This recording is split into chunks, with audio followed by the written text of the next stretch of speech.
Saudara kita yang terbaring di rumah sakit hari ini, sayup-sayup suara azan dari masjid rumah sakit masuk ke telinganya. Dia menonton di televisi acara live solat Jumat, tapi saat itu dia hanya mampu terbujur kaku. Ruhnya masih ada dalam jasad. Anaknya tidak bisa berada di sampingnya karena security tidak mengizinkan keluarga berada di dalam ruang ICU. Dia duduk di dalam, suara terdengar, azan bersahutan, hayya 'alas salah, mari salat, hayya 'alal falah, mari menuju kemenangan. Dia hanya bisa meneteskan air mata. Kenapa? Kalau dulu dia waktu sehat sempat beribadah, penyesalannya tidak terlalu banyak. Tapi kalau di saat sehat walafiat tak sempat untuk menempelkan kening ke lantai, tak sempat melangkahkan kaki ke rumah Allah, tak sempat mendengarkan khutbah, maka tak ada duka di atas duka. Air mata yang meleleh tak dapat mengembalikan masa lalu. Lan tarji'al ayyamul lati madat, yang lalu tak dapat diulang kembali. Air mata darah menangis, yang sakit tak akan sembuh, yang mati tak akan hidup. Penyesalan selalu datang di akhir perbuatan. Belum pernah orang menyesal sebelum perbuatan berlalu. Selalu penyesalan di akhir. Di saat itu penyesalan tak lagi bermakna. Apa kata mereka ketika melihat azab Allah? Rabbana, hai Tuhan kami, ya Rabb kami, absarna, mata kami sudah melihat azab, wa sami'na, telinga kami sudah mendengar suara tangisan, teriakan, pekikan di dalam neraka. Farji'na, kembalikan kami lagi ke dunia, na'mal salihah, kami ingin beramal saleh, inna muqinun, kami yakin seyakin-yakinnya. Tapi saat itu penyesalan tak lagi bermakna, karena dunia tak mungkin utuh semula, karena sudah menjadi sunnatullah yang lampau tak akan kembali. Idza sama'un fatarat, langit terbelah, wa idzal kawakibun tasarat, planet-planet bertabrakan, wa idzal biharu fujirat, lautan diledakkan, diletupkan, wa idzal quburu bu'asirat, semua yang dikubur dibangkitkan. Alimat nafsum ma qaddamat wa akharat, disitulah orang baru sadar apa yang dulu pernah aku lakukan. Wa qadimna ila ma amilu min amalin, semua amal mereka kami tunjukkan, kami datangkan. Ini amalmu, ini infakmu, ini wakafmu, ini sedekahmu, ini salawatmu, ini bacaan Qur'anmu, ini zikirmu. Tersenyum mata melihat amal. Faman ya'mal mithqala dzarratin khairan yarah. Tapi jangan lupa, apakah yang dosa-dosa itu dilupakan begitu saja? Yang buruk pun akan nampak juga. Faman ya'mal mithqala dzarratin syarran, sebesar ujung rambut, sebesar telapak kaki semut yang hitam, di atas batu yang hitam, di tengah malam yang kelam, di dalam samudra yang gelap, akan ditampakkan juga pada hari itu. Yauma tublas sarair, segala rahasia ditunjukkan, dan mata akan melihat dengan penglihatan yang nyata. Mulut tidak lagi bisa menjawab. Al-yauma nakhtimu ala afwahihim, hari itu mulut kami kunci, karena mulut itu yang dulu pandai mencari-cari alasan, bersilat lidah, maka hari itu lidah dikunci. Wa tukallimuna aydihim, tangan mereka kami buat bicara. Wa tashhadu arjuluhum, kaki bersaksi. Apa yang akan dibicarakan tangan, apa yang akan dipersaksikan kaki? Bima kanu yaksibun, semua yang pernah dilakukan di masa yang lalu. Berapa atasanmu sanggup memberi gaji sehingga begitu enteng kau tinggalkan solatmu? Apa yang dijanjikan istrimu sehingga begitu enteng kau berikan yang haram, hanya rayuan sesaat, padahal dia pun akan meninggalkanmu sebelum masa tua tiba? Apa yang dijanjikan anak-anakmu? Ayah, kami akan menjagamu di hari tuamu nanti, maka berikan kami yang kami inginkan, belikan kami rumah yang besar, belikan kami kendaraan yang mewah, nanti setelah hari tua kami akan menjagamu, kata mereka. Tapi setelah kita tua, dosa-dosa begitu banyak terkumpul, mereka pun meninggalkan kita di panti jompo yang penuh dengan kesunyian, hening, sepi. Suara cucu tak terdengar menangis karena mereka pun malu mengakui kita sebagai orang tua. Suapkanlah yang haram ke mulut mereka, berikanlah yang batil ke dalam perut mereka. Itu hanya akan menjadi azab di dunia sebelum hari kiamat tiba. Ish ma syi'ta, hiduplah sesuka hatimu. Ish ma syi'ta, apa yang mau kau makan, makanlah. Apa yang akan kau bekerjakan, kerjakanlah. Fa innaka mayyit, tapi ingat, kau akan menjadi mayat, kau akan mati. Semua akan diminta pertanggungjawaban di hadapan Allah Subhanahu wa ta'ala. Hari ini orang boleh tertawa, hari ini orang boleh merasa dunia dia yang punya, tapi sampai masanya yang hijau akan berubah menguning, yang kuning akan mati, yang mati akan menjadi debu, yang debu ditiup angin hampa tak bermakna. Lalu apa yang akan dibawa menghadap Allah Subhanahu wa ta'ala? Amal saleh.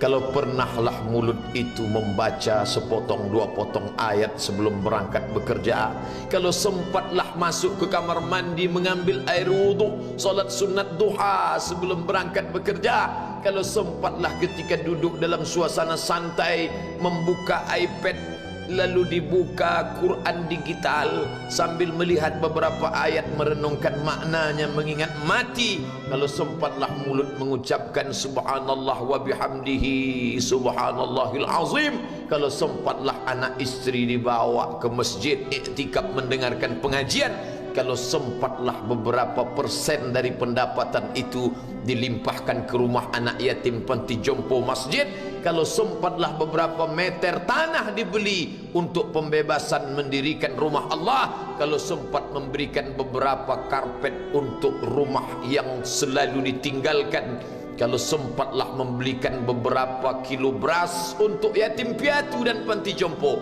itu yang akan menolong di hadapan Allah. Adapun rumah besar dengan beberapa semen, dengan beberapa busi yang banyak, semua akan menjadi tinggal kenangan. Mereka akan menjual, membagi-baginya. Tanah yang dulu harganya semeter 100.000 sekarang sudah menjadi 5 juta. Mereka akan bagi-bagi itu semua kepada ahli waris. Lalu kita hanya membawa 3 helai kain tipis yang tidak berjahit, dan itu semua menjadi milik orang. Kalau dulu mereka kita didik dengan pendidikan yang baik, di tengah malam mereka bangun menetes air matanya, lalu dia berdoa, Rabbighfirli wa liwalidayya warhamhuma kama rabbayani shaghira, seperti tetesan embun di tengah gurun Sahara yang panas. Kalau sempatlah mereka berdoa, Allahumma ighfir lahu warhamhu wa'afihi wa'fu anhu, maka mengalirlah air yang sejuk ke tenggorokan yang kering. Kalau sempatlah mereka membeli makanan, diundangnya anak yatim, diusapnya kepala, ya Allah, terimalah sedekahku ini untuk almarhum ayahku, almarhumah bundaku. Aku tak dapat membalas budi baik mereka, ya Allah, mereka sudah mendahului aku. Maka akan mengalirlah itu sebagai perlipur lara di tengah alam barzakh sementara kiamat tiba. Tapi kalau mereka hanya dididik dengan keduniawian, dididik dengan kemewahan, disumbat mereka dengan materi, tak pernah diingatkan pada mati. Ketika kita mati, mereka pun juga akan mati perasaan ingatannya. Paling celaka lagi, mereka mengingat kita dengan mengantarkan bunga, mereka mengingat kita dengan pakaian hitam, mereka mengingat kita dengan suara musik, mereka mengingat kita dengan memajang foto kita besar-besar di dalam rumah. Dan itu hanya menjadi penghalang rahmat Allah turun, tidak berkesan sedikit pun. Mereka sedang menyangka kalau dinyanyikanlah lagu kesenangan kita, terobat rindu hatinya. Kalau dipajangnya foto kita, dilingkarkannya karangan bunga, puas rindunya. Padahal itu tidak membuat pengaruh apapun kepada kita di alam barzakh. Maka sayang, buatlah sayang yang mengingatkan sesudah mati. Kalau rindu, buatlah kerinduan yang membuat dia akan tetap mengalir sebagai satu amal sesudah kematian. idza matal insan, kalau manusia mati inqata'a. Dulu rajin membaca Quran, berhenti. Dulu rajin salat tahajud, berhenti. Dulu rajin menghatamkan segala yang baik-baik, berhenti. Tapi ada yang tetap mengalir. Di antara yang mengalir itu adalah sedekatun jariyah. Sempat membelikan beberapa bungkus nasi. Nampak orang tua di panti jompo menyuap nasi itu, menggeletar tangan mereka karena usia lanjut, menetes air mata. Kita bukan sedang melihat orang tua, kita bukan sedang melihat orang lain. Saat itu kita sedang melihat potret diri kita 30 tahun yang akan datang. Di mana aku 30 tahun akan datang? Surga, kenikmatan yang luar biasa, tapi dia tidak akan dimasuki oleh orang yang biasa-biasa. Solat biasa, baca Quran biasa, zikir biasa, untuk mendapatkan yang luar biasa, maka itu bukan perimbangan ibadah yang fair. Hanya dengan solat wajib biasa, hanya dengan baca Quran biasa, hanya dengan zikir biasa, hanya dengan sedekah biasa, berharap akan masuk ke dalam surga yang luar biasa, maka sungguh bukan suatu perimbangan perniagaan yang seimbang antara makhluk dengan Khalik Allah Subhanahu wa taala. Khutbah Jumat ini kembali mengingat kita, mengajak merenung bersama. Kita ini mau kemana? Di sini untuk apa? Yang kita bawa menghadap Allah itu apa? Apakah nama, jabatan, kebesaran, harta benda ikut menghadap Allah? Tidak. Dia akan tinggal menjadi puing-puing kenangan. Yang akan dibawa adalah amal saleh. Makanya kita selalu berdoa selesai wudu, Allahumma ja'alni minat tawabin waj'alni minal mutatahhirin.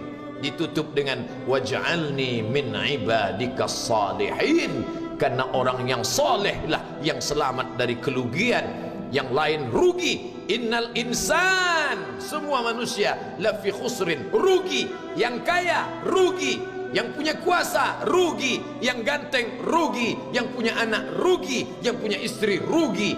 Tapi ada yang beruntung, illallazina amanu, kecuali yang beriman, wa amilus salihati, dan beramal saleh. Itulah orang yang beruntung, karena dia akan hidup dalam kehidupan yang kekal abadi, membawa iman dan amal salehnya. Kalau sampai hari ini masih bersemayam di dalam diri kita, mari kita jaga. Dan kita berharap kepada Allah husnuzan, Allah menutup usia kita ini dengan husnul khatimah. Ketika itulah malaikat datang memanggil, menyambut, ya ayyatuhan nafsul mutmainnah, wahai jiwa yang tenang, irji'i ila rabbiki, kembalilah engkau kepada Tuhan Rabbmu, radiyatan mardiyah, engkau ridha kepada Allah, Allah pun ridha menerima engkau sebagai hambanya. Fadkhuli fi ibadi, masuklah engkau ke dalam golongan hambaku. Wadkhuli jannati, masuklah engkau ke dalam surgaku. Saat itu ruh keluar dari badan seperti tetesan air di hujung daun yang lembut menetes.